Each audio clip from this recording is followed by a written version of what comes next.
Good morning, Muses. Let me be clear about something. I don't want to die. I was just doing a bit. That sounds awful, right? Well, that's kind of been my thing as a human, and I plan that it will be for a long time. If I have fake flowers, I'm going to put them in the sweetest little prickly paloma little can. It's not a special vase. It's just something I got from a non-alcoholic cocktail known as a mocktail at my favorite place that I go for those things. Now, you don't need to know where that is. You might have that kind of place in your life, or you might like to get actual champagne from time to time. But if I toast, it's usually with a mocktail or with an espresso beverage, or just a plain old cup of tea. I can make a toast of one sip of milkshake seem like magic. Not because I've carefully studied how to do that, but because when I look around me, I see the magic in everything. And that's lucky. That's seeing through the eyes of a child. But it's not everyone's thing. I mean, frankly, sometimes I see through the eyes of like a grizzled elder who's just ready to be gone. Some people call that being hangry. You're like hungry and it makes you angry. But for me, it's also if I'm thirsty, or if I've had to go from like one air-conditioned spot to another without getting to just sit outside for 5 minutes. Sometimes it's because I'm trying to establish a new little apartment somewhere, and every time I go back to the place I had a booking, my booking is gone. Now, this is confusing because there are a lot of booking agencies out there, and sometimes I try to like inadvertently pit them against each other by like, oh, I like this place so much, I'll book it through this system that I'm plugged into rather than this one. And then I come back, they've put my things into plastic bags, and I don't have a room at the inn. And I'm like sitting in the lobby, maybe dozing, but because it's me, I'm more likely telling everyone else who's slightly awake in the lobby that they're great. That's what I do. Yesterday, I bought myself a cheeseburger because I really needed protein. I sipped a whole bunch of water and a mocktail. It was dinner time on the Sunday of Labor Day weekend. And I honestly didn't know if it was Saturday, Sunday, or Monday, because I probably should have just stayed in Amesbury, like home for now. But I made the courageous or kooky decision to get on a plane to the first place that had a reservation. It's going to be Myrtle Beach, and just like go sit on a beach for 2 days and do nothing but be on the beach and like sip mocktails and then come back and figure out what's next. Except somehow I never got to Myrtle Beach. It feels like a summer of spiraling for me, and not on purpose. Not because I'm on a bender, not because I hate everyone and I'm going to prove a lesson, just because I've had to relocate so many times. And I've had a lot of people look at me with compassion in their eyes, like, oh, you precious little thing. Someone's going to pick you up and like throw you in a ditch. That's what comes to my mind. Not because they're thinking that, but because I've heard a few stories of that kind of thing happening to a pretty little thing. But when I see that look in their eyes that makes me think that horrible thing, I feel sad and angry because I'm like, I've heard those stories. You don't have to tell me those stories. But they're looking at me through the eyes of compassion because they feel something when they see what I'm doing. Maybe they don't have any clue why I'm doing it. And those compassionate eyes, those eyes of, oh, I see there's something going on there. Those eyes have magic. I know plenty of people who have those eyes like for about 20 people in their lives, you know, their immediate family, a few, like, most people don't have them for their stuffies unless it was like the most important stuffy of all. But because I am who I am, from a young age, I would like look into the eyes of a stuffy and be like, oh, little bunny, will we make it through all right? So I can project onto any slightly shiny object like plastic eyes. Oh, bunny, why must we sit here and no one has even offered us water?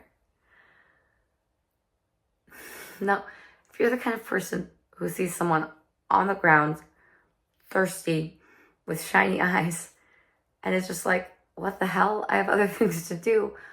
Feel free to just be that person. Alternatively, very occasionally, when it feels a little extra to you, be like, hey, do you want some water? And then pull a spare water out of, you know, the car seat next to you, out of your bag, or like just walk across the street, be like, hey, you look like you could use some water, and leave it next to them. If they can't, or if they look at you with anger in their eyes, like that water wasn't for them, you just had a funny feeling, and you're like, hey, sorry. So you grab the water, and you take it with you, and you give it to a nephew, to your sister, to whoever's nearby. You could also drink it yourself. Water's good. That's what they say health-wise. I'm chuckling right now because I've bought so many bottles of water or given, you know, an extra pair of socks to somebody because I happen to have an extra pair of socks, or because I, you know, walked to a Wawa or to the Cumbies or the 7-Eleven.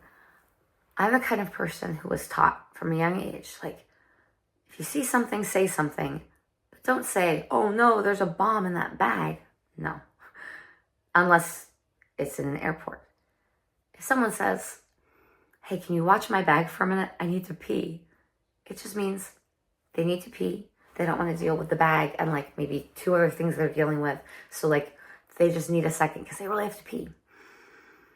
I've had times when like someone in a coffee shop is like, you can't give me that bag. And I'm like, oh, of course not. That's fine. Good boundary setting. Maybe they saw something. Maybe they heard too many stories. Maybe my need to pee is so energetic that they're feeling worried about my sanity. Some people call a Hannah an HSP, a highly sensitive person. Some people say, you're autistic. Some people say, are you doing a bit?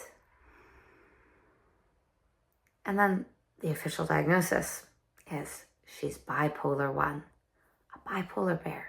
Little tiny claws, shiny, that I try to keep tucked away until I get grouchy because I've barely gotten to eat, drink, sit in the sun, or do anything but move things from one hotel to another all summer long. Except if I get to sleep for a solid period of time, it might even be like 6 hours, and that happens 2 or 3 days in a row. I'm the happiest little child in a 44-year-old's body that you'll ever meet. So, stick to something. If you're the natural promoter who sees everything through the eyes of a silly, joyful, amazed child, keep being her. And you don't know, I'm talking to myself now, you don't know exactly where you need to be for the year to come. You might get on an all-inclusive trip to somewhere. Just make sure you have the option of staying in that somewhere an extra few weeks. Because it might be that you want to be on a cruise, on a beach, not in your own backyard, or like in a neighborhood that you've already been in for another 5 or 6 weeks.